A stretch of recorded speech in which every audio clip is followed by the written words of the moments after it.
Assembly Bill 1033 by Assemblymember Eduardo Garcia, enacting the state agency regulations. The clerk will open the roll on the consent calendar. All members vote or desire to vote. All members vote or desire to vote. All members vote who desire to vote. The clerk will close the roll. Tie the vote. Ayes 74, no 0. The consent calendar is adopted.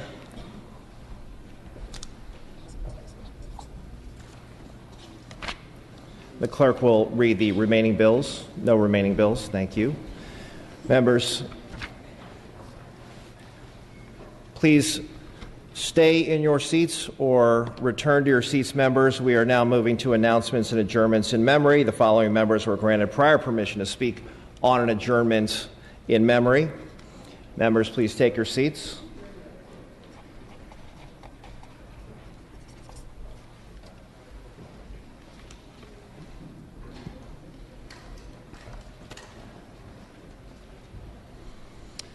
Mr. Alejo, you are recognized for your adjournment in memory.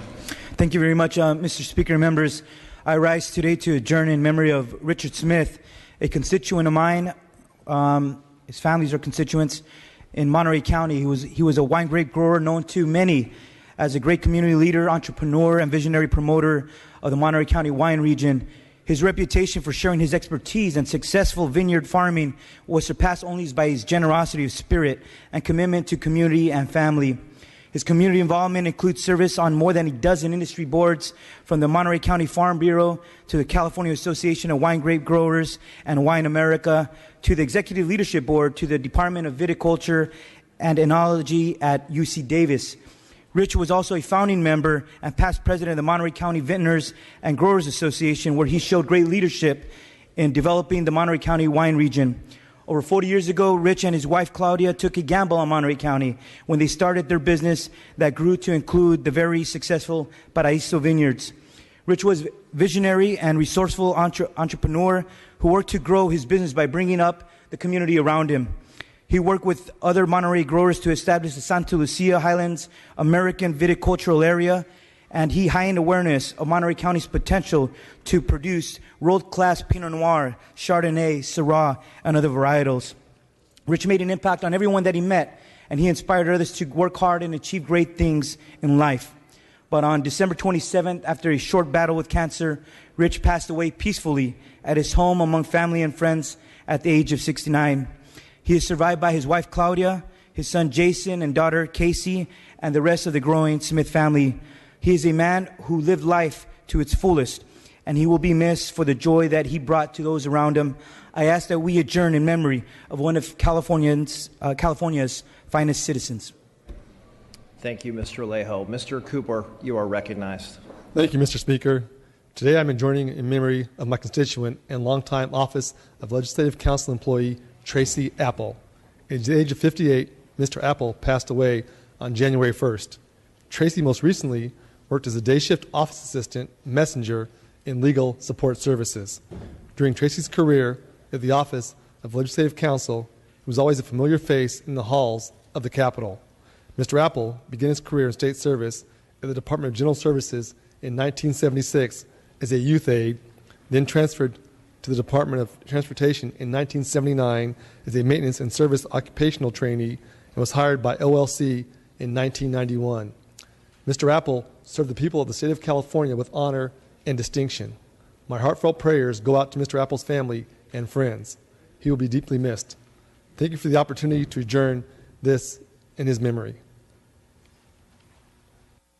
Thank you, Mr. Cooper. Mr. Ridley Thomas, you are recognized. Yes, Mr. Speaker, colleagues, I rise to ask this body to adjourn in memory of a resident of the 54th Assembly District, the daughter of Los Angeles, Natalie Maria Cole. She passed away on New Year's Eve, as many of you are aware. You know her legacy and that of her father, Nat King Cole, first black entertainer in American history to have his own national TV show, if memory serves. She was born in Los Angeles in the Hancock Park area.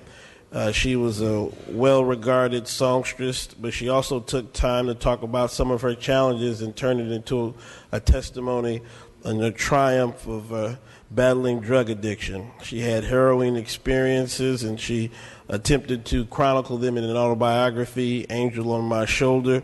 The book became a basis for a miniseries, Living for Love, the Natalie Cole story.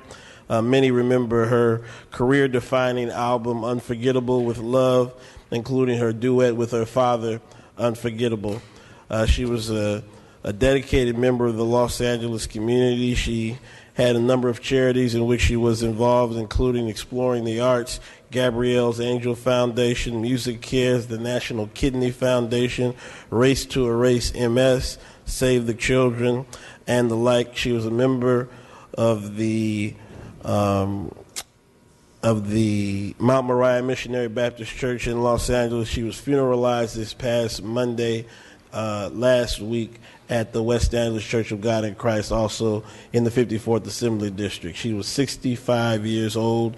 We ask that this body adjourn in the memory of Natalie Cole. Thank you, Mr. Speaker. Thank you, Mr. Ridley Thomas. Mr. Ting, you are recognized. Thank you, Mr. Speaker. On behalf of myself and Assemblymember Chu, I rise to adjourn in memory of John Busterud, former State Assembly member from San Francisco and chairman of the President's Council on Environmental Quality during the Ford administration. Mr. Busterud, a public servant over 40 years, served 3 terms in the legislature from 1956 to 1962, representing the Richmond, Inner Sunset, and the Haight districts of San Francisco in the Assembly, where he rose to become Assembly Republican Minority Leader. In 1962, after redistricting, Mr. Busterud ran and lost a race for state treasurer, and 2 years later, his seat would be won by future Assembly Speaker Willie Brown.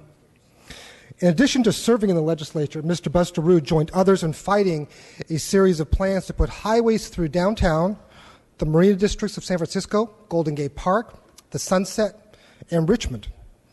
According to his son John, who has joined us in the back of chambers today, he enjoyed the respect of people on both sides of the aisle. He was a man of moderation and has a great sense of humor. Mr. Busterud's wife of 62 years died last year. He is survived by 2 sons, John of San Francisco and James of New York City, his daughter Molly of Los Angeles, and 7 grandchildren. Please join me in adjourning the Assembly in honor of former Assembly member John Busterud. Mr. Levine, you are also recognized on this adjournment. Thank you, Mr. Speaker and members. I join Assembly members Ting and Chu in asking that we adjourn in memory of former Assembly member Busterud. In retirement, Assemblymember Busterud lived in San Rafael. He was widely respected for his ability to work in a bipartisan manner on critical issues. Throughout his life, he was committed to environmental protection at the state, national, and international levels. In 1971, President Nixon appointed him to be the first Deputy Assistant Secretary of Defense for Environmental Quality. Subsequently, he served as a member and eventually chair of the President's Council on Environmental Quality under President Ford.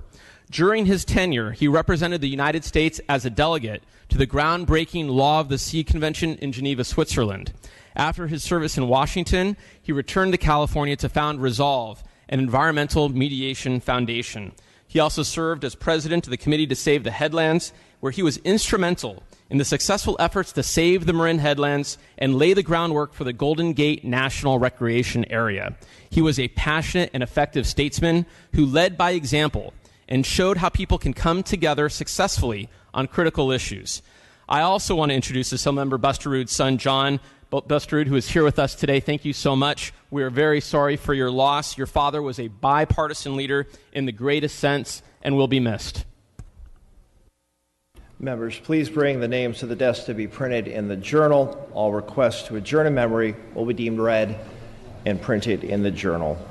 Friday, January 22nd, is the last day for any committee to hear and report to the floor bills introduced in their House in 2015. Friday is also the last day to submit bill requests to Legislative Council. The session schedule is as follows. Wednesday, January 20th, check-in session. Thursday, January 21st, floor session at 9:30 a.m. Friday, January 22nd, no floor session and no check-in session. All other items remaining will be passed and retained. All motions shall be continued. Seeing and hearing no further business, I am ready to entertain a motion to adjourn. Mr. Holden moves and Ms. Waldron seconds that this House stands adjourned until Thursday, January 21st at 9:30 a.m. Quorum call is lifted.